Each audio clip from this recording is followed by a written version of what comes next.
hear your voice, but there ain't no sound. I feel your kiss, oh, but you're not around. I hear your voice, but there ain't no sound. I feel your kiss, oh, but you're not around.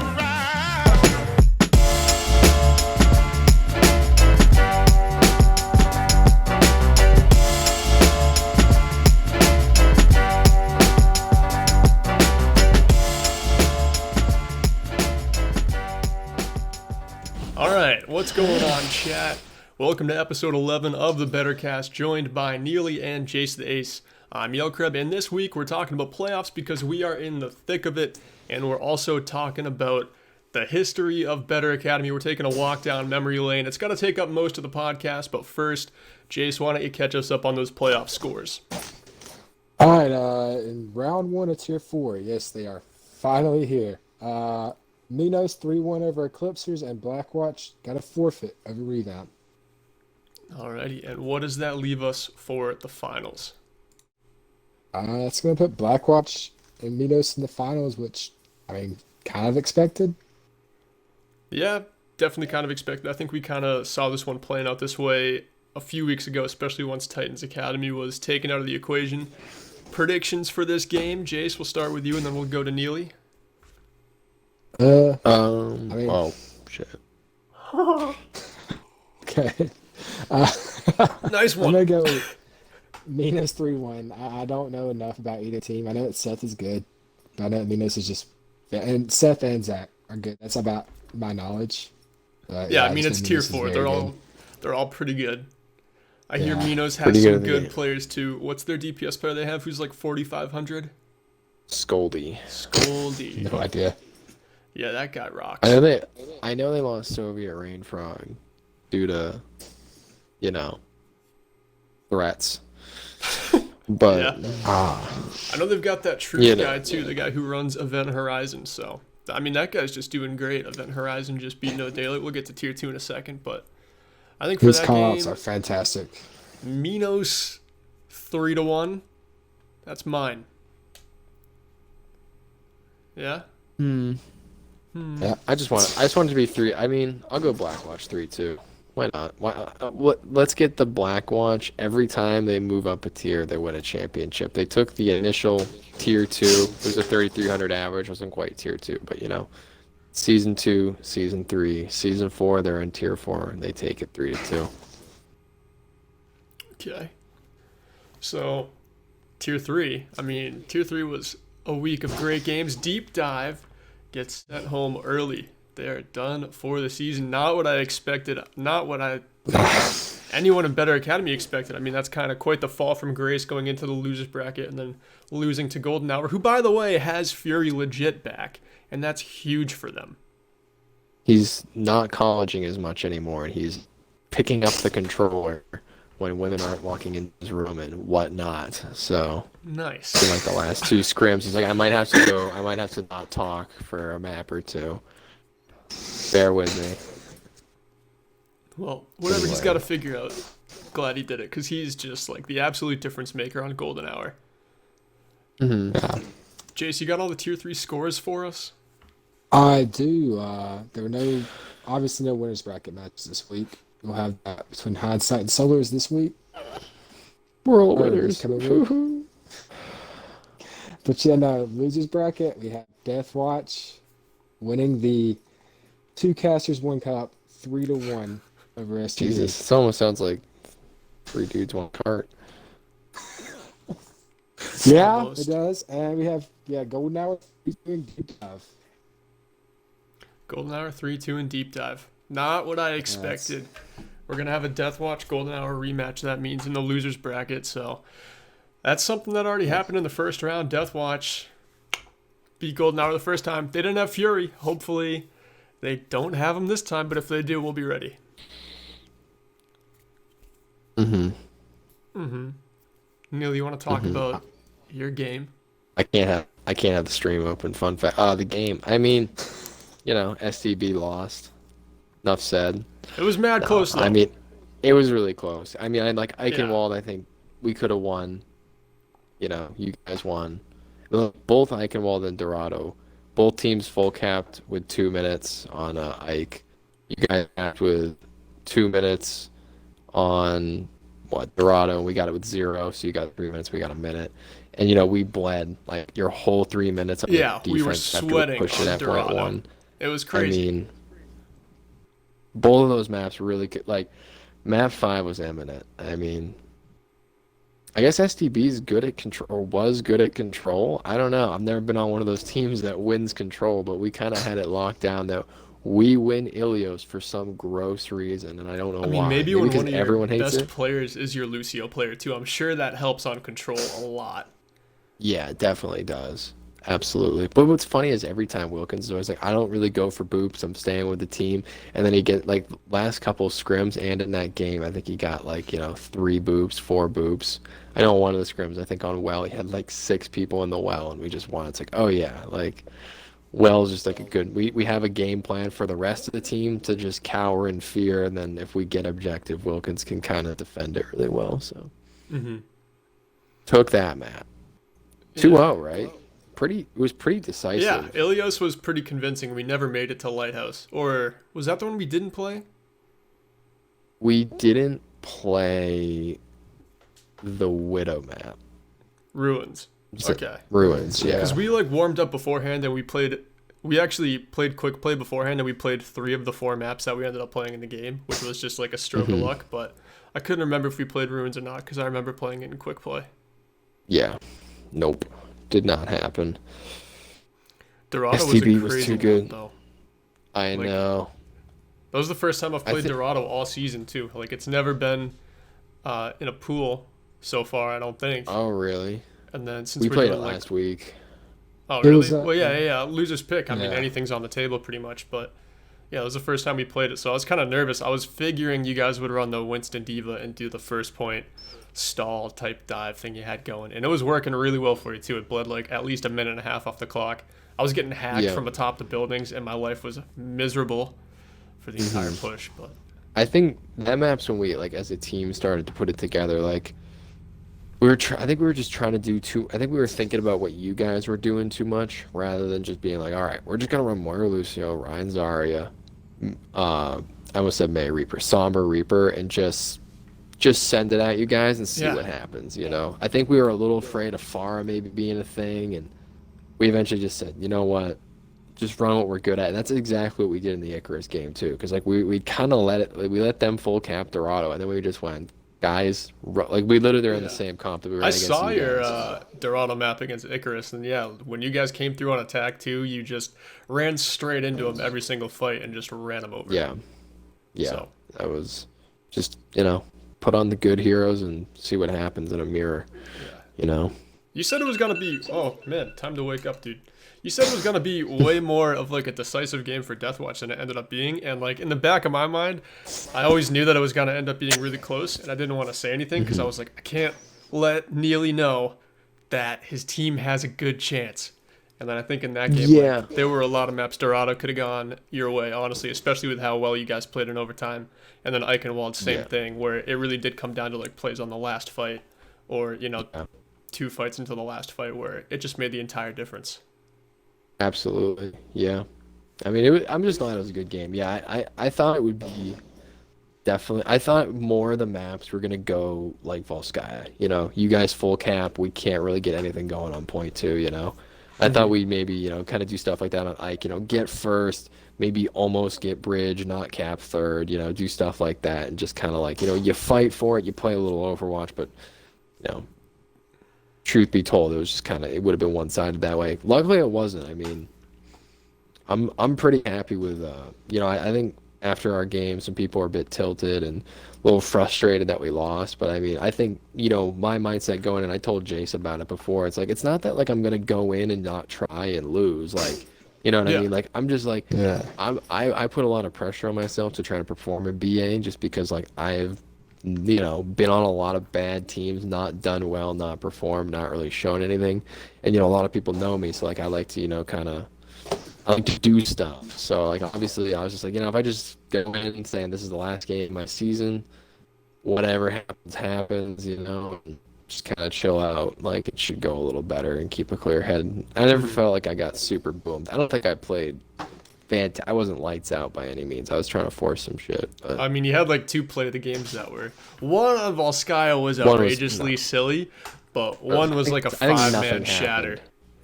Yeah, I think nothing happened on Volskaya. I think You that swung I in think a grab. Volskaya. Just pinned in a grab. I pinned like a Zarya out of a grab and then killed a Moira. Like it was so stupid. Anyway. Whatever. The one on Dorado though was sick. Moving. Right at the end. Yeah. You guys are pushing the card, and you literally laid down like 5 people, and then just wiped them super quick. We stayed in spawn, and you guys got it. Yeah. Yeah. That was nice too. All right, moving on AMP's to good. tier 2. Unless you guys want to make a prediction on the hindsight deep dive game, you can make one on the Deathwatch Wow, Golden Hour one too. I'm hindsight not who? gonna. Hindsight solar flares. Deep dive. That's what is I meant. Gone. That's They're what I all meant. retired. Oh, I I fumbled know. it. Yeah. Okay, but I think I'm taking solar flares, dude. I mean, I think Jace is with me. I don't know where you're at, Yelk. I mean, hindsight's very good. I hope no one thinks that like I'm super biased against them because I'm not. But it's like, I mean, I'm just gonna take, the team I played for. It's the team I root for.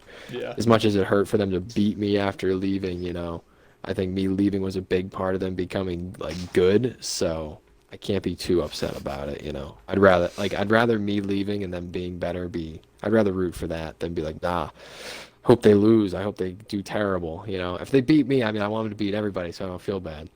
Yeah. Whoever beats you, you want to just win the entire thing, so you can be like, yeah, we're the second Yeah. best team logically. Yeah, like we We're played, right there. like if Deathwatch wins, like I'll be like, okay, like we could have like, if I cleaned up, didn't force a few shatters, just stayed safe and blocked a few, maybe we as a team, clear things up and execute better. Like maybe we come out on top, Mm-hmm. And just thinking like that, you can be like, okay, yeah, I mean, we were like one of the best teams. Obviously, that's negating matchups, I think hindsight's one of those teams, especially where you do have to take into consideration you're going to be going against matchups that maybe your team isn't equipped to handle. Like I know STB, especially after losing one of the best players, was not equipped to handle the dive of solar flares. So we don't match up well against that as a Ryan Zarya team, and who knows, maybe you don't match up against well with Doomfist. Right, In right. hindsight, ball, whatever they do. I mean, I could see Solar Flares winning. I think going up against Hindsight, Hindsight really hasn't played against too many teams that run dive really well, and Solar Flares has a great brawl too. So I think Solar Flares is going to be strong, but I still think, and I just have to send this one out there, that our group was the stronger group.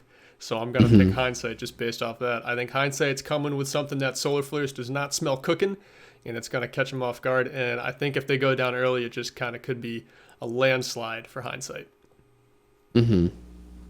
Yeah, I could see that. I'm still going to lean towards solar flares, but I'm gonna I've heard good things about hindsight all season, so like it's a matchup that I have there's no real backstory behind it, you could say. And I'm probably gonna have to I'm giving it to solar flares 3-1, but I'm leaning more towards a 3-2. It's right on the edge of the fight. Yeah. I think whatever I agree. team starts winning maps just keeps on running with the ball, and After I don't think they're control. going to give up too many. Yeah, I honestly think if 'Cause I whoever think- wins control wins the next map, I think it's probably going to be a sweep. But if whoever wins Yeah. control loses the next map, then I think it's probably going to go all 5. Because anything can happen on control. Like especially, I mean, I know against Deathwatch we said it was decisive, right? But I mean, realistically, we barely won well. Like, we shouldn't have won well, And we pretty decisively had a good sim strat on the next one. But if we go to the third map, I mean, we didn't play. We don't know what happens, So who knows? Sorry, I'm just adjusting some things. Cat was moving stuff. No worries. All right, Jace, let's get right into tier 2. Give me the Tier scores. 2. All right. Well, winners bracket final even. You had Event Horizon versus No Daylight. Event Horizon taking it 3-2. Coming from and behind Lucky too, No Third- Daylight was leading Yeah. 2-1. Yeah, exactly. Such And a Lucky close game. 13 Diamonds turns it around from round 1 where they got 3-1 by taking space, and they clean sweep them 3-0. I didn't actually Pretty catch wild. that game. Yeah, that's pretty I didn't crazy. either. I was not expecting Taking Space to drop that one, let alone get shut out. So That's a pretty big Yeah, eye it's- opener for Lucky 13 Diamonds. Clearly here to play in playoffs. I could see Yeah. them winning after a game like that, the whole thing. And my Yeah. reasoning for that is literally just because no day like okay. I think Event Horizon came in sloppy on map 1, giving No Daylight the win. I think they took them lightly. They didn't play 100% of what they were supposed to play for starters. They dropped the map. They came in too lax. Then they put everyone in. They turned it up. But No Daylight, it's not like the game just turned into, oh, now it's all Event Horizon. No, the game was really close. Yeah.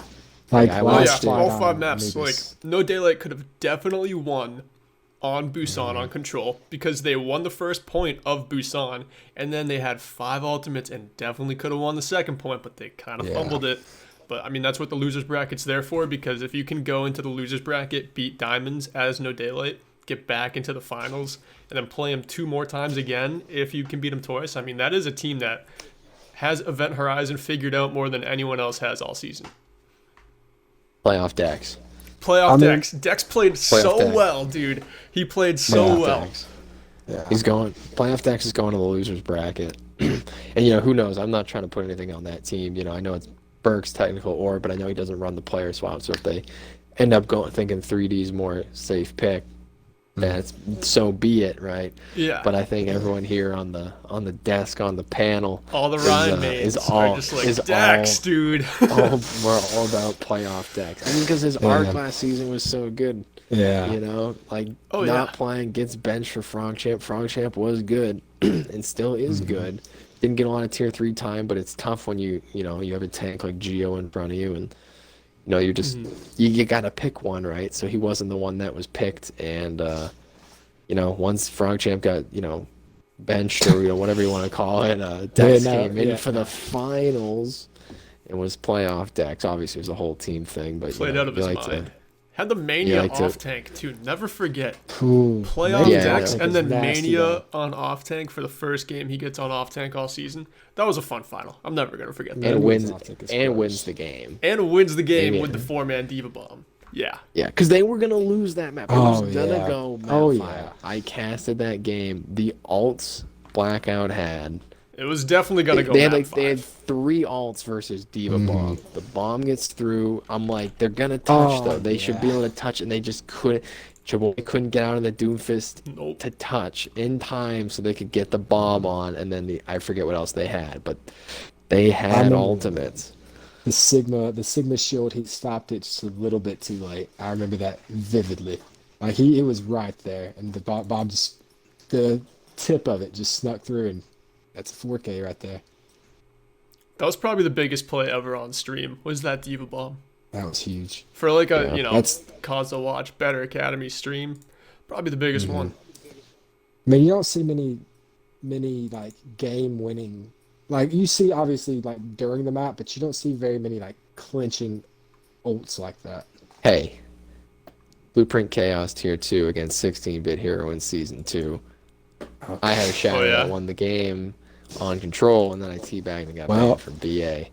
Neely So- gonna learn You that. I'm not said even right when talking you hit much. the shadow, you just said I'm getting banned next week. I don't even care. And then you just start teabagging when teabagging wasn't allowed. I loved it. Was not allowed. What an odd rule. I've already thrown in a few nuggets of history here, little bits, not important. Chuck, Alright. We're gonna No be getting Daylight, I into a watched- lot of history. all of that game, and yeah, they just looked very good. Like honestly, that's all I can really say about. I forget which map it was. I think it was Escort. That was kind of rough, but other than that, like it was down to the wire every single map, pretty much. And they surprised me kinda, but I know what kind of team No Daylight brings into the playoffs. Yeah, you just had like more last hope season. than Neely and I both did last week. Like, I'm the Orgoner, and I was like picking Event Horizon pretty firm. And then, yeah, they showed up like that, and they did basically exactly what you said. They didn't come through with the win, but Yeah. they put up one hell of a Man, fight. like I think I called it deep dive 3-2 last week, and now I obviously you have to get past Diamonds. They are on a surge right now, but I think it's winnable if you get past Diamonds. I really do, because I know how good of a reviewer you are, and it's just it's not gonna be just a walkthrough in the finals like everybody thought it was. Hell, like I thought it was just gonna be Group B in the finals all the way through, but I'm having second thoughts about that now. Yeah, it's gonna end up being pretty darn close. So I'm pretty excited for tier Yeah, 2 and tier 3. I'm hoping to watch tier 4 finals, obviously, but I don't yeah. know. We'll see. We'll see. It's not. Kind of It's not like crunched on. top priority. I was like sweating yesterday. Like I was losing all of my fingernails before Neely and I played our game because I was watching the No Daylight game, and I was way more invested and nervous for like that team than I was for Death Watch going in, just because I don't know. No Daylight is Yeah. like this precious thing that I have, but I have no control over because I don't play on it. And then like I Yeah. was not It's like so nervous because I was like, all right, at least like with my game, like I have it in my hands, so I can't really like be nervous. But for No Daylight, I was getting super nervous the entire time. yeah, like once I got like I know what you're saying because when I wrestled in high school and I barely ever got nervous, but coaching it now, it's just like when you have no control of what's going to happen, it's Yeah. just insane. Yeah, and you care about the Absolutely. people playing too. You're like, oh, these are good kids. They deserve it. Like, And you put your Mm-hmm. time in with them and all that. Yeah, you want each and every one to succeed. I remember season 2 of BA for my like when I started my work. I didn't play every single game. I had a lot of people that I believed and I wanted to play, like guys like Kane. I wanted to play Burke. I wanted to play the DPS. I had supports. I felt like I probably should have played. Hindsight looking back, but I just remember watching a lot of those games. It is so painful yeah, to it's watch. excruciating. I remember watching us go up 2-0 over Emmett Revo and then just slowly fall apart and lose. Yeah. And I know the Yelk Over like the Neely course of an hour, game. and right when it Yeah. started going wrong too, you were just probably thinking like, this could go the same way for the next 2 maps, and then it I'm just did. like, come on. and- I'm just like, they get one. They just got to get one here. And then it's like, the thing is, you lose one, you're like, that's no big deal. They go next map. Then it's like, kind of like, it's not looking great for you guys. You're like, it's okay. They can pull it out. They've been doing well. They lose it. And now you're already at map 5. You know what I mean? Like, it's it. So, it's an awful thing to get. Let's keep it moving, though. Yeah, and like last season when we watched like the No Daylight versus Blueprint Chaos playoff game in the same party, just like hanging out, both of us like we're making fun of the teams too, having a good time with it. But the entire time, like both of us were just so nervous for our teams, like I don't know, clenching our teeth and like white knuckling our controllers as we're watching like the other team make a big play or something like that. Well, It's hard. all right, tier 1. Before we move on, Okay. I want to say the Taken Space Lucky 13 Diamonds game, maybe the biggest surprise of all 4 tiers so far. Like, Yeah, I could genuinely, agree. I had Could Taken be. Space as like 1A to Event Horizons 1B. and Barring vice versa. solar flares as a team. Well, in yeah, playoffs. but like just the fact that Diamonds got 3-1 the week before, like 2 weeks prior to that. That's such an insane turnaround. It's like when Blackout got 3-1 by Sinister and came back and 3-0'd them in the playoffs. It's just like the turnaround was such a big deal, I'd say. Yeah. And not to mention it's taken Win when space. it- Like they've win been when it so good all matters. season. Yeah, exactly. Yeah, they But were definitely a heavyweight, man. Going out 0-3 like that, no one saw that coming. three masters on their team, I think. I'm not sure if Walrusman hit masters, but I know I think Snippy did, and I'm pretty sure Dead did. So that's a stacked team right there. That's like No Daylight last season. Well, not the masters, but No Daylight has like all tier 3s now from last season. It's They all just- had like Not that they had a many. bunch of low tier 3s. Yeah, I was gonna say Rory's the only one Yeah. that like. Yeah. Well, I know Mania couldn't quite get his foothold, but he's still not No, he's bad. good. No, he's Yeah. really good. I mean, hey, when he was Yeah, no. playing with Time Zone, when they were a duo for a little bit, they were looking pretty Yeah. good. You Yeah, I'm wanna do sure they Preds? were, dude, back in those solar flare days. You want to Yeah. tread the 13 Daylight game? Hmm? We wanna do Predict. Preds for no, yeah, Preds for no Predictions. Daylight 13. Yeah, predictions. Sorry. No Daylight Sorry. wins 3-1. Well, yeah. So Neely unbiased Mhm. opinion. 3-0. 3-0. Playoff decks, playtime decks. Playoff Yo, decks. Let's make some merch. It's gonna be playtime decks out there. No Daylight. Playoffs, no Daylight's hard to beat. I'm gonna go 3-2 because Diamonds just look very good. 3-2, Yeah. no Daylight. All right, Diamonds are going to be the team with something to prove there. So Mm-hmm. that brings us into tier 1. Let's hear those scores. Not a lot going on, but a couple of classic games, especially that Night Watch Labyrinth one we got to see. Yeah. Well, Odds 0G won 3-2 to Shell Shock. Nightwatch That 3-1 over is Labyrinth. crazy. That's two big upsets in my opinion. Well, Yeah. at least one big upset. Yeah, Shell Shocked going to the Yeah. losers bracket. I think Shell Shocked shouldn't have a problem in the losers bracket, Yeah. but like, I always see what's funny is like, because I think we all just looked at tier one from this like outside looking in, looking at the scores, kind of just developing, maybe some stuff we hear, and you just kind of go from there, right? We're not watching all the games. I don't think that's a mystery to anybody. But when you looked at it, it was like Shell Shocked is the team. Nightwatch is right behind him, and then 0G would have been thought of as third. Yeah. But like a strong like grinder third. Yeah. Probably where I would have put Taken Space. Not postseason, but like regular season was like that. Yeah. Right there. Yeah, very totally. good. Kind of That team. top four but- in T1 is really close.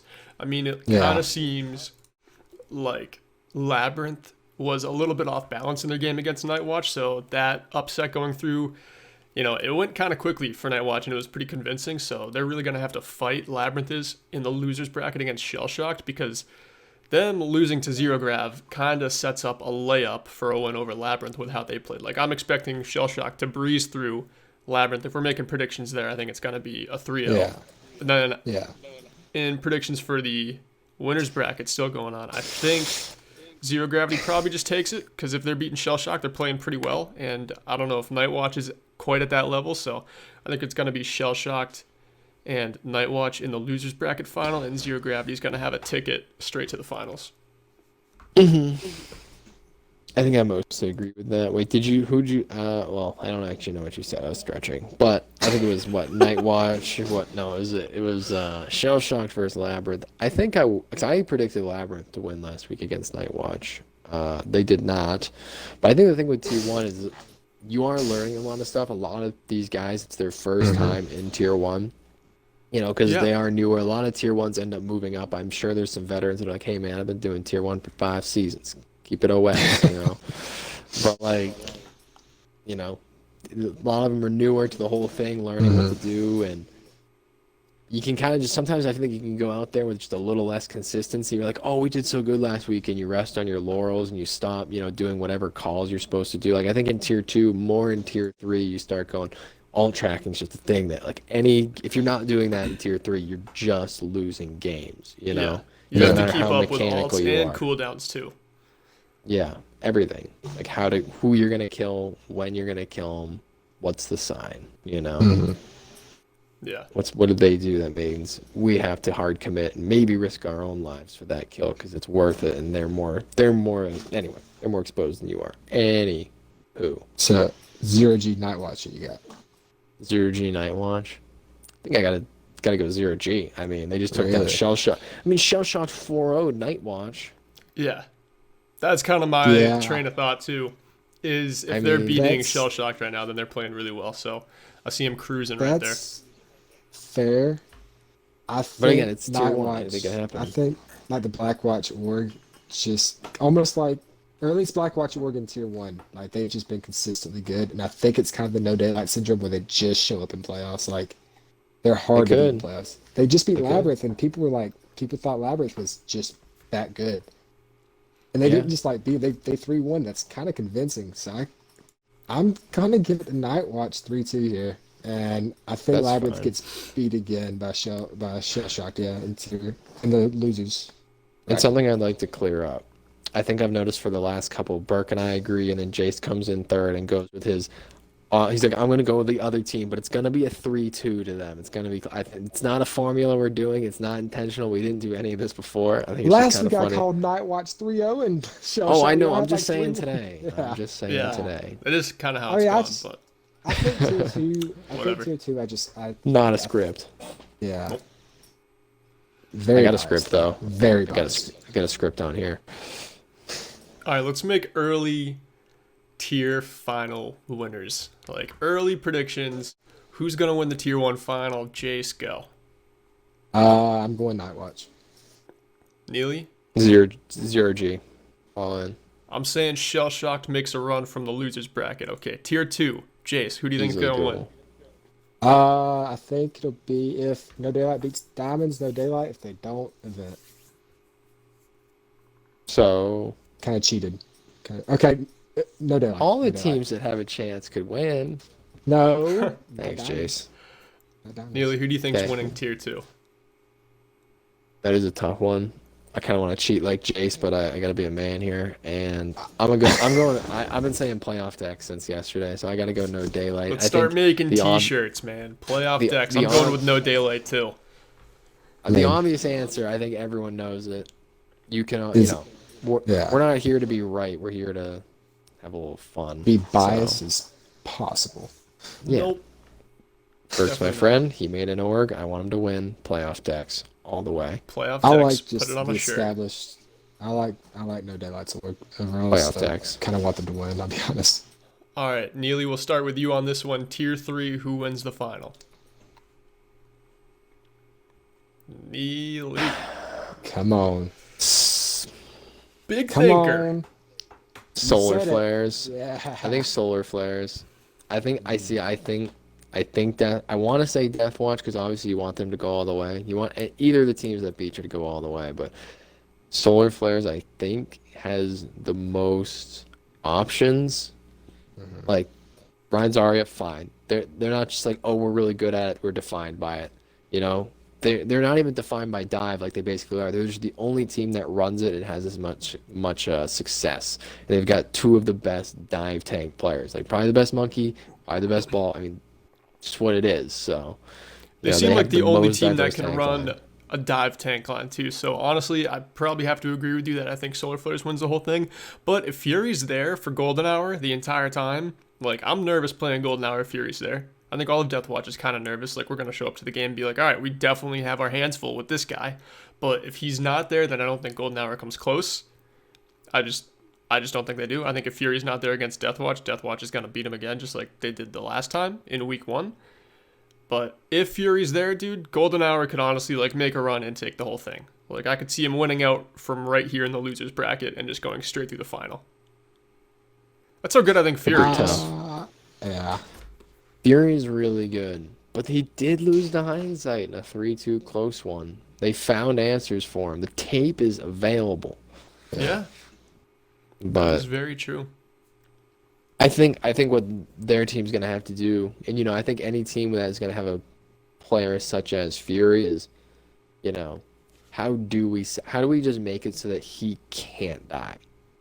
Do Yeah. they run the dive? Like I'm a huge fan of Pharah dive because the whole goal of it is just dive the hit scan, take their time up. If you can take their time up, Fury's gonna have plenty of time to do whatever he wants, and he can probably, you know, he loves to go. I mean, Burke and I casted that game, and all I could talk about was Fury and Sexy Man, and you know, Perkaholic. Excuse me. And I mean, it was just basically, all right, Fury's up, and he's flying in a straight line at the hit scan, moving back and forth, and just going for the duel. It's either he's gonna get shot in the face or he's killing the guy. It's just whether either of them have a mercy pocket, just a kamikaze missile. I mean, I said earlier today on Twitter, and I think, and I respect just about every support line that's in tier 3 just because, you know, you got to respect your support. But I think Skipper and Flash are the best support duo in tier 3. Easy. I really do. I think I'm going to put Polar and Spirit up there too. I don't think they get enough credit for what they do. You can't run dive without your healers like really getting it done. But I just put like Skipper and Flash are just on a different level in my opinion, and they have great synergy. They are packages as a duo. They got a package, that's for sure. Okay. All right. I am gonna say Solar though, because I think Solar is one of those teams. I think they have the best tank line in the game, in tier 3.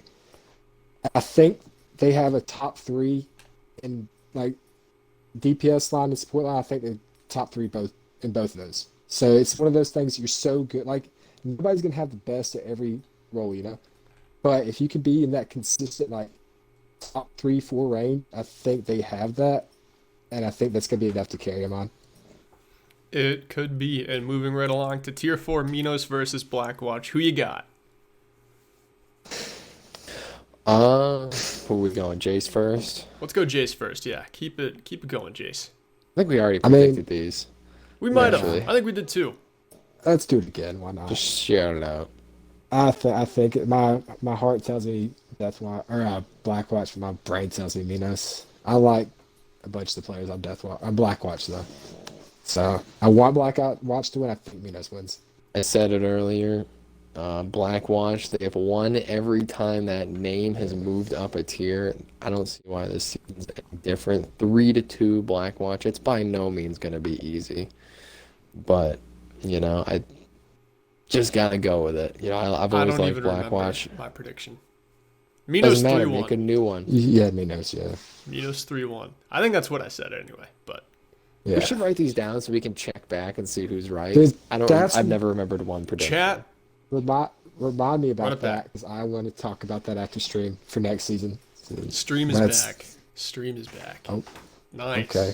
All right. So, as I was saying, it is time to walk down memory lane and go over the history of the Better Academy. Neely has a ton of notes to drive this through, but we're also going to start out with saying like how we got into the Better Academy, how we founded the first teams we were on, and how all that kind of ended up playing out, and how we got to where we are now. So I guess if I go first, I got into the Better Academy in May of 2019. And I got a little tryout for Super Trash Bros. I saw Storble Nat making a post on Reddit, Overwatch LFT, saying that they needed some platinums to just round out this console team. And I tried out as a DPS player, and Super Trash Bros Season 1 was just head-to-toe DPS players, and then also this guy who was like a Wrecking Ball one-trick, but it was just pretty much all DPS players, and Wilkins, who was insane. So I'm playing DPS. And I get into my first game, and then we're on Horizon Lunar Colony, of all maps, before it was taken out of the rotation. We're playing against a GOATS comp, because this was before 222. We're playing a 222. And I had this, like, legendary game just on Horizon Lunar Colony where I was playing D.Va. And the other team ran a Bastion. I countered the Bastion. I was taking high grounds, hitting big bombs on defense, just, like, taking off angles. And it was, like, the third game ever streamed or something like that. Eddie was one of the casters, and he was harping on my D.Va, saying like the Yelk D.Va, like, is this guy just in BA? So ever since then, like, people saw that stream back, and then they were just like, all right, you're no longer a DPS player. That was a fun little ride while it lasted, but now you're just gonna be our off tank as we go. And Neely ended up on STB2. He'll tell you his story too, but for now, I guess let's just play like my first ever highlight from Better. Oh no, let's see this touch. Reyce is on. Helden sterben nicht. Popping down. No, what's Look, there's a foot right there. They can totally hear you. Blue doesn't get a big piece. No, they can. They totally can.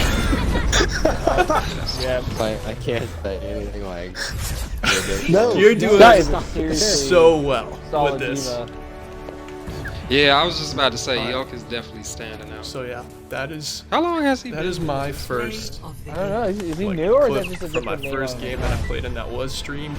It was kind of cool, like having your game get streamed with casters. You know, you hear your gamer tag called out. You know, which Storm is like a pretty recruits unique everybody esports as thing. they going on. apply. This is like an entire Yeah, thing right. run by a bunch of volunteers, but still, like Eddie putting together those first couple of streams, those first couple of productions, getting the ball rolling, kind of inspired me to go ahead and start casting games too, bringing on Neely to get on some casts with us. And yeah, I was really glad that Eddie had this little realm of esports where he was also letting people have their games streamed and casted. But Neely, that's gonna lead us over to you if you want to tell your brave story of how you got involved in BA. Here's my story. So it was pretty similar to Yelk's, right? You know, we'd been playing Overwatch for a long time. You know, gets frustrating in ranked. You kind of just want to play some 6v6. We found a pug once, you know. We're like, that was the best thing I've ever done in Overwatch for like One pug. the entirety of I've played it. So from there on, we were kind of just caught. We were just like, okay, we got to do this more because ranked sucks. And you know, we were both kind of like looking through Discords and like posts and trying to figure out like where we could go. I had a tryout for some like tier 2, tier 3 thing. Didn't make it, you know, because my Discord doesn't match my gamer tag, and who knows who I was. I left early. I just went to hang out with the boys or whatever, right? And then, you know, Burke says he's like made a team. I'm like, oh, that's really cool. And then I'm kind of asking him about it. He tells me to, maybe join. Then I one night play with him and his team. They're playing ranked, and Burke and I just do this thing we've done a million times in ranked, which is like tank duo. Which at the time, I think we were 29, 3K or whatever, which for BA at the time was legendary. So, we go We were into high-ranked Better Academy players. Yeah, so, not like people that would play in the league. Obviously, like Beaver was there, who's like, GM or whatever. But like for people that actually played, it was, fairly high ranked, right? And, we go in there, we win 2 games just decisively. And Berg's like, you guys want this guy in the team? And they're like, oh, yeah, absolutely. So then I join. I get an invite from Eddie to join Team Solo Alt, and I'm like, I don't think that was the team Burke said. I'm gonna just wait on that, and then I get into Store's server there for STB, and we go from there. Do you want me to say the thing about the clip, or? Yeah, set your clip up. The first game you had streamed. Yeah, first game I had streamed. First game, and play. That was my first game ever. I know Yelp could not make that game that day. He had a lot of big time college stuff going on, but it was a play on Kings Row, Scrims Row. Who knew we would be playing it so many times? But that was one of the first, and we had like basically lost the fight. I think we were down like 4 picks. I was playing Ana for some reason. This was pre-roll queue, so we had 3 supports. I was on Ana. The legendary Sparheart was on Reinhardt, and I nanoed the May after he got 2 picks with his Blizzard just to like touch point, gets on, we blow like a rally and a beat, and we swing back. But it was I still remember like when Burke actually brought it up to me. Oh, this play, I was like, oh my god, I like actually remember that because we talked about that for like a couple days after, And I remember I just did it. Like looking back on it, I think if you look at it, like that was a massive overcommitment of ultimates. But it was low tier 2 because we had golds on that team. Like it was not like the guy you tier 2 nanoed, Sage Bros. He was our gold DPS player, and he went in there with no fear at all. I can play a clip now if you're ready. I think he set it up pretty well. All right, here we go. Yep. He's gonna be Sage Bros behind me. Oh, that's a big Baptiste ult, big fire strike by Slick. They should be able to win this fight. Maze. Big hammer. Oh, and there's the freeze behind. That could potentially ruin this. Oh, no. Slick getting 5 though. Huge by Slick. Sage Sage Bros. getting 2 in the back. That's not gonna be enough. And to watch an ad every time. Good stagger on Sage. Time for Ridiculous. the 1v4. I'm on. Oh, here comes the Lucio. They might be able to get Yeah, this Sage out. Bros just got that Oh, double and they kill. managed Just to get used her cry out. out. Just got the nano slapped onto him. Just walks Yep. through That the might enemy. help try them and, out. The keep Reyce fighting is trying this. to play forward, and the rest of the team behind with that May. Look at this. Dude, Everyone's so many back. ultimates. Like 8 ultimates All are right, they getting get used the right they now. get the Baptiste immortality out. That's Still definitely gonna help. happens in tier 2. But Neely gets down Still blows happens. once again. Oh, that's a huge What? There fire. goes Daily Clapton again. Wow. Check That was it a And out. it great looks like turnaround Super by, Trash Bros Super is going to be Trash able to take this back. Yeah, that was a really great turnaround. Great That's the focus back fire by out. Super Trash Yep. Bros. Back out, Yeah, back. and that'll And be all Super 6. Trash Bros come out on top over Ramrod Squad just like that. It's almost like they didn't win a single map. It's almost like they didn't. Tough. That was pretty cool, pretty nostalgic. Jace, you came in way later into Better Yeah, Academy, I so know. tell us how you got your start. Yeah, I'm a BA Zoomer. Honestly, I posted. I had LFD posted a couple Discords. The main one was in Evo Hill actually, in Jane's Discord before I knew what any of this was. Really, I knew CGL existed.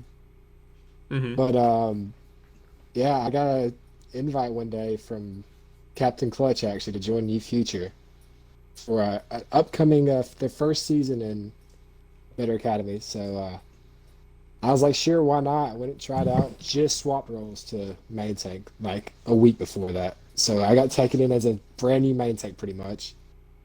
And yeah, I enjoyed it. I enjoyed the team play. Like Neely said, it's so much better than the ladder, honestly.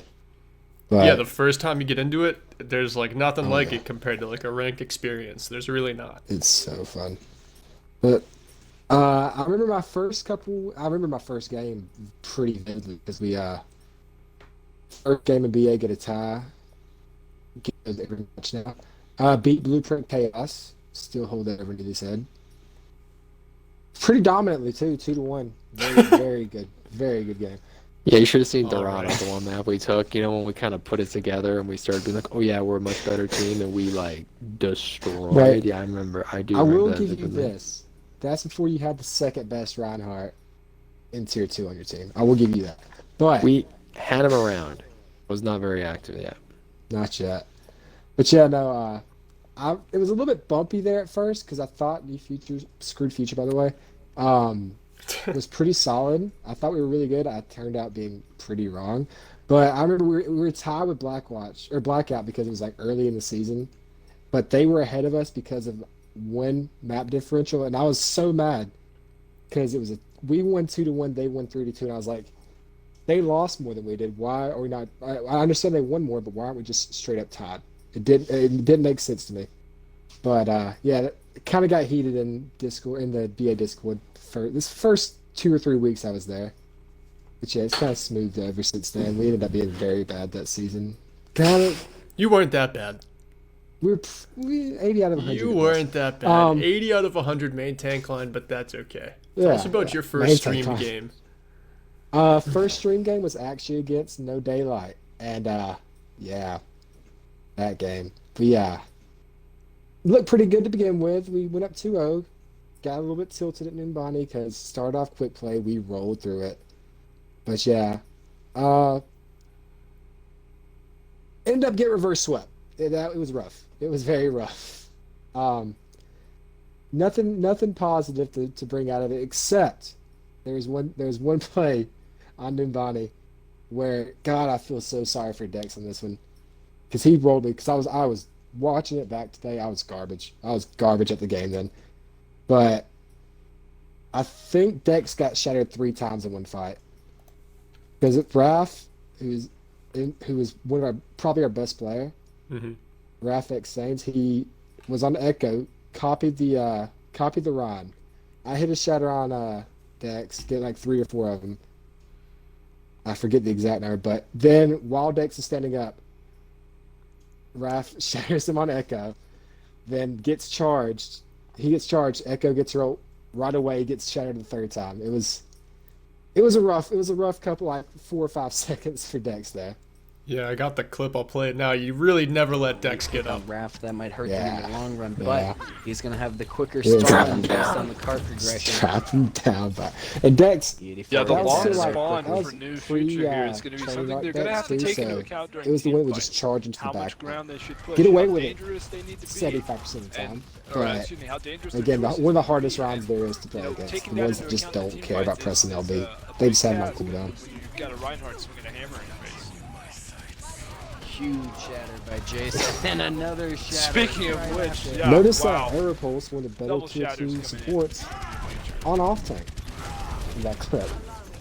Yeah, tier 2 always mixes up the lineups Long like that. game. Like, you never really know. And, Throw in the extra shatter. No matter what role you play yeah, on the most, Spammer you there never really just know what you making could sure to end squash all up the on any bugs given left map. over. And looks like Man, I'm pretty much around one trick in tier 2.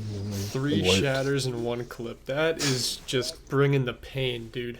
Not gonna lie. Yeah, it was kind of brutal watching it back there. I completely forgot about that. I remember being tilted for a bunch of that match just because I could see the reverse sweep happening. But yeah, that was a positive. That made me laugh. Neely, going back into season 1, you know more of the details than I do about how the Better Academy just kind of got started, but Eddie's not here right now. Obviously, Eddie Dominguez is the great creator of BA. He's asleep. He is asleep. He's take a taking nap, a never nap. He had a hard returned. day of work teaching kids how to do business. Those Zoom classes really make you. They just knock you out, man. So, why do you think Eddie just like made the Better Academy? How do you think he took it after season 1 was over, and how do you think he thinks about it like right now? Okay, so from Eddie's perspective, I'm speaking for Eddie, and he can yell at me. He won't. He's too nice. But Eddie, you know, he was playing ranked like the rest of us. Basically, the similar arc to Yelk, Jace, and me. Playing ranked, we're frustrated. I think he was gold at the time, you know, probably 23, 24. He was just sick and tired of his team. It's just like, dude, I just need to get a group of people together and, like, you know, maybe do some, like, scrims or pugs or just play ranked with. Like, I know that was, like, a big part of it. And, like most people since they joined, they do improve because you do meet a lot of new people like from doing this kind of a thing, which is very awesome. So I know that was like his initial like thing. I think shortly after he kind of started, as they got people together, they had some pugs and he went like, oh, that's just like I said, Yeah. the best thing I've ever done in Really Overwatch. quickly, they had too many people to just keep having pugs because they couldn't play everyone because there was just too many people. So they were just like, okay, we have legitimate teams in this thing. Now how are we going to go forward? And it ended up being a league. Season 1 had 8 teams, I believe, right? Yeah, it did. I know like before the season thing happened, I think there were some iterations of teams because I know Storm was telling me he was on like Edicus Maximus. And then when he became an admin, Eddie was like, can you also make a team? So like all the OG admins, if you look at them, were on like their own teams. I think, a couple of them like One Chill, Eddie, and Aventus, they were all on the same team, but Eddie and Aventus are brothers. One Chill was a good buddy, but then the rest of them basically just like made their own teams and then got a couple other people to like come in that had existing teams to come play, and they made like a little season happen. 4 teams on one side, 4 teams on another, and very small groups. I have it written down here perfectly, and I think anyone who was there at the time, that was peak BA. That's what everyone kind of hoped for when they came in, because it wasn't everybody's first experience. And it was open division, and there weren't Smurfs. It was open division, and there weren't Smurfs. That's crazy. It was kind of open division-y. It is crazy, like how like the highest ranked player was like 3,200. Yeah. I know after the season, I think he got the GM, pardon the loss, Sombra player, absolute hell, helped bring Fat Shats to the Season 1 champs. Kind of ruined STB, too, when we played them. He just dismantled us, but yeah, go on. Well, remember... Denial OW helped him out, Seth. Yes. We played them in their first scrim. Like, that was Fat Shats' first scrim. That was the only time STB ever got to play them, and we hadn't met our final form until a lot later. I think at the end of the day, they beat us. They've got Seth, they've got Denial, and then they had Walrus, and I forget their other tank. If it was said somewhere in a chat, I'd remember him. But speaking of final forms, was this pre or post good JCal? Oh, this is pre JCal in Better Academy, wasn't it? I mean, JCal was on Overforced Assailants, which was the first team I played against. Yes. Wait, was JCal in my clip? Hold on, let me just get this up. I'm gonna mute the audio. You figure that out. Let me just stretch our this audio out. Or their audio? Is JCal in here? JCal is in here, but we are about 20 to 30 seconds behind. So, well, I know. That's okay. I know for a fact. JCal's I know for a fact he is in there. Yeah. I know JCal was on the team that was on the only team that took a map off of Fat Shats. Off Fat Shats, and I know a big part of it was that he said that he was able to counter a lot of what Pardon the Loss was doing. Like he countered a bunch of EMPs with either beat or trans, I forget which, but JCal was always kind of good. Fat Shats was smart. Like Pardon only played Sombra. And everyone knows now, like, you're playing in a team. Sombra is an insane hero in League. Like, she's just one of the best heroes. It's how it is. In general. And Fat Shats was running the Sombra every second of every map in Season 1, and it was working wonders for him. But JCal threw a wrench in it. The one. The only. Oh, Eddie. Oh, there he is. I don't have a webcam set up for Eddie, but he is here. Is it over? No. Is it over? I'm No, sorry. you're live. in the action. Oh, let's go. Nice. Perfect time for you to tell us about how you kind of started Better Academy, what you were thinking was going to happen with it versus what actually happened with it. So honestly, I had been trying to grind the rank ladder by myself and with my brother for years and making no progress. And I really just was tilted one night and was like, man, I just want to like find some like-minded people and we just kind of grind together. And hopefully that, translates to us like building chemistry together and just like climbing a lot, Mm-hmm. So I originally just wanted like a big LFG type thing, like just a bunch of guys who could just come together and you become familiar with their play styles over time, and you just get better by playing with them. So I started a Gilded. It's a throwback right there. That Better Academy was actually first on Gilded. Then when we realized how kind of scuffed that platform was, we switched to Discord, and it originally just kind of started as us doing pugs, and we would have scrims and stuff, but it was there were no like set teams at the time. Like we would just say, hey, like I got a scrim against this team, can I get 12 people to sign up? And we would just kind of do that. But over time, it just kind of kept growing as we got more people to join. So Yeah, filled out the pugs. Didn't have enough space for filled everyone. out the Had to pugs, actually yeah. make a league. Where did you find the first members of, like, obviously you and your brother, but where did you find the first, like, other members? I assume on Gilded? I think it was a combination of Gilded, and I just spammed every Reddit thread that I could Yeah. find regarding Overwatch, whether it was PC or console. I just like, had like this paragraph and a half that I would just copy and paste, in every Reddit thread that I could find. Just trying to find people.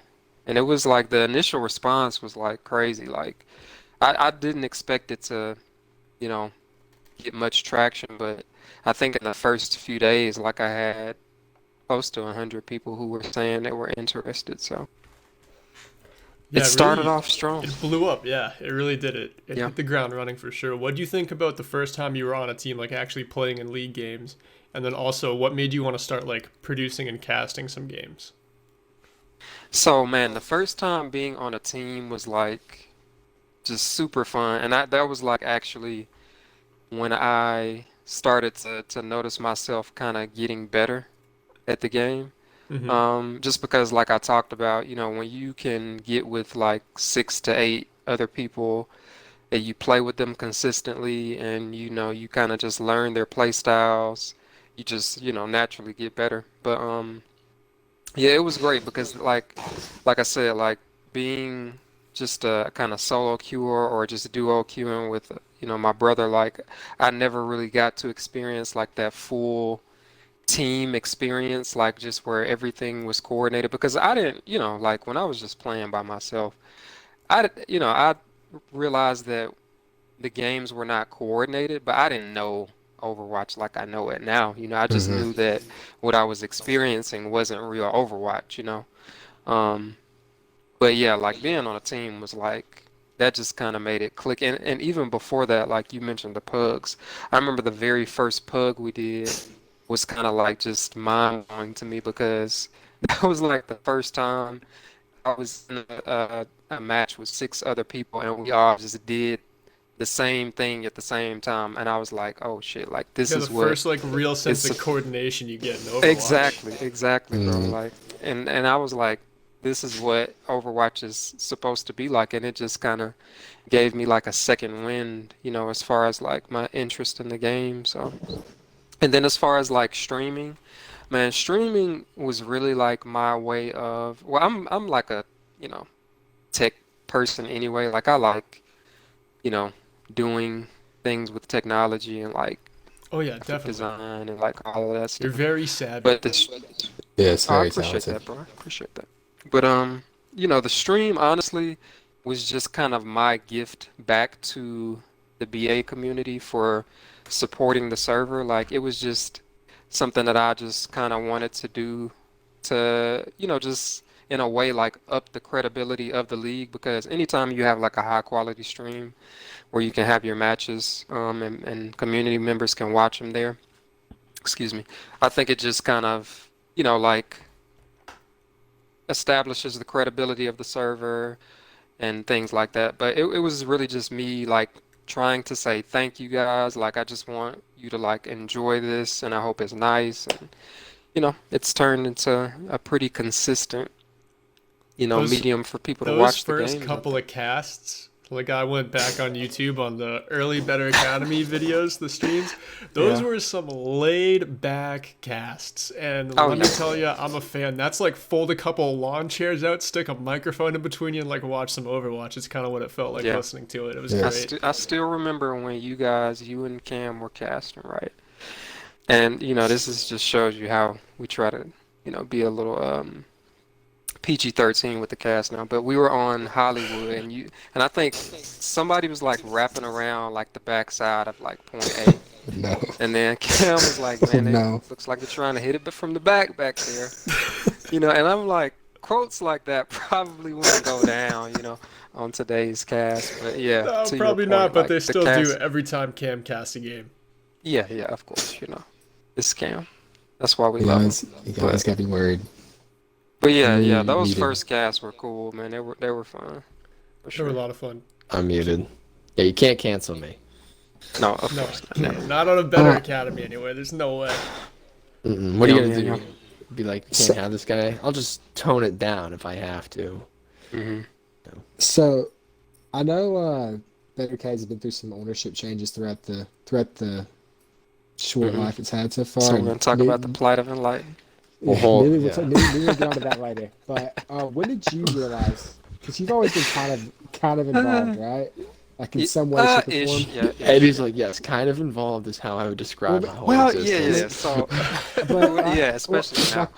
My question though is, when did you first realize, like, hey, there's something to this. Like, this is about to grow, pretty much.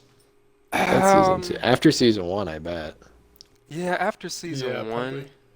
it was really just kind of like you could see like the potential for the server, because I think even before that, like I think the pugs kind of led to us realizing like, hey, if we just keep growing, like we could just have our own league. And I think our first league was 8 teams, right? If I remember correctly. 8. 4 in Group A, 4 in Group B. You want me to read you the names of the teams real quick, 8. just for a little bit of nostalgia? Yeah, the original 8. Let's hear that. Yeah, let's hear that. The champions, you got Fat Shats.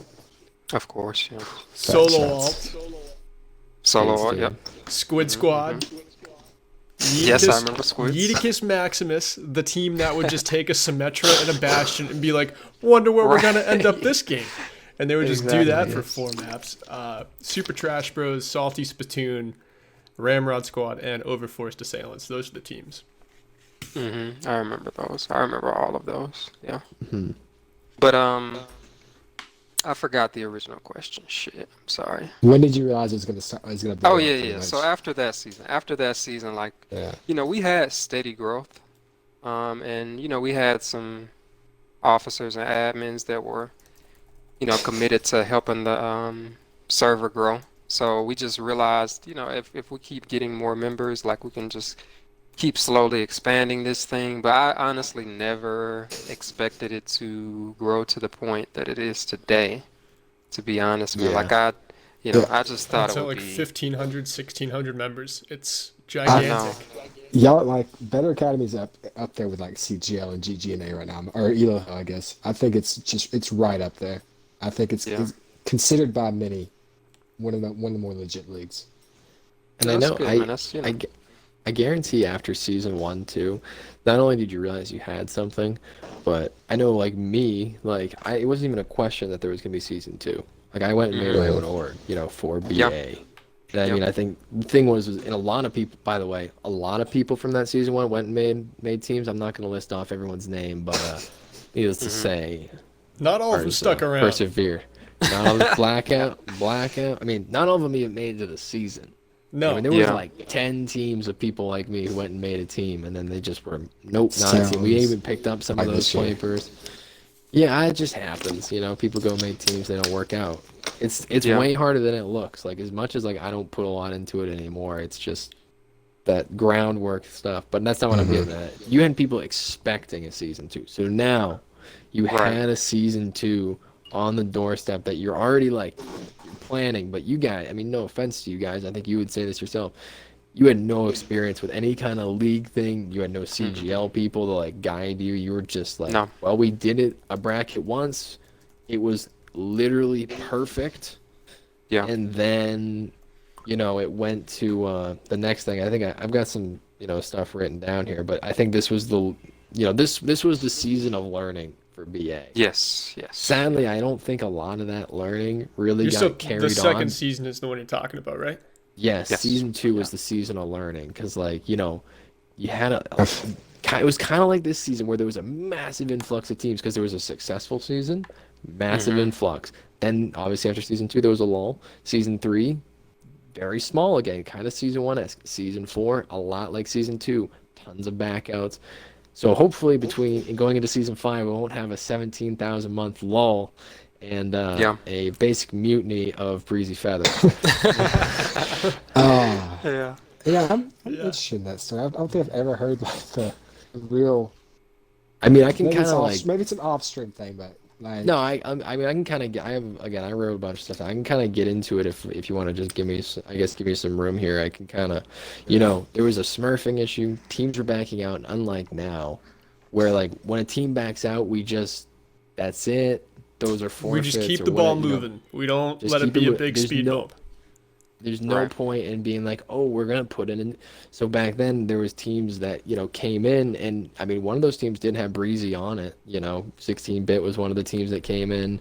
Owl was another one. I forget some of the other ones. I think there was like 3 in one of the groups that basically came in later, and they just absolved the score that they had before. But I think that was like a quick fix. It wasn't too bad. It worked out overall. But I think going into season 3, you guys were trying to figure out. How do we avoid this team leaving thing? How do we make it so that these teams stay? Damon wants to say hi. Oh, Damon, what's up? Damon making a guest appearance. Very But cool. Girl. They wanted to see, how do we fix that? And then also, how do we like get this smurfing issue under control? And then also, I think a big issue from the last season that a lot of people drew on was 3,300 was the average for the tier, which wasn't bad. It was a good like hot fix, so to speak. But that was the thing, and that allowed so that, like, say, my team would kind of made it before the 33. I made it for a 31 average. Then 33 got enacted, but I want to screw my player, so I just kept it.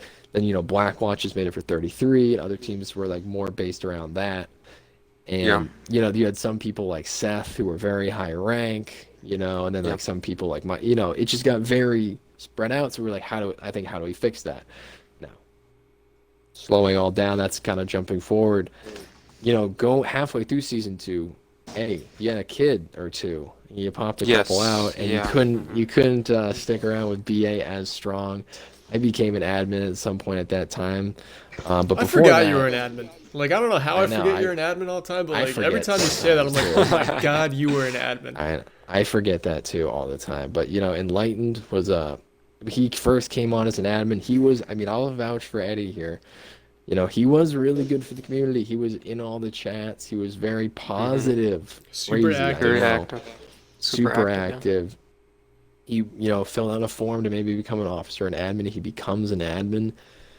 Very public figure, very good. I think the way he acted was the reason he became fearless leader. I don't need to get into like super politics about it, but like that's why he became it over a guy like Store, who, Store doesn't get a ton of credit because, I think he did amongst, people that know, but he was doing a lot for BA. Yeah.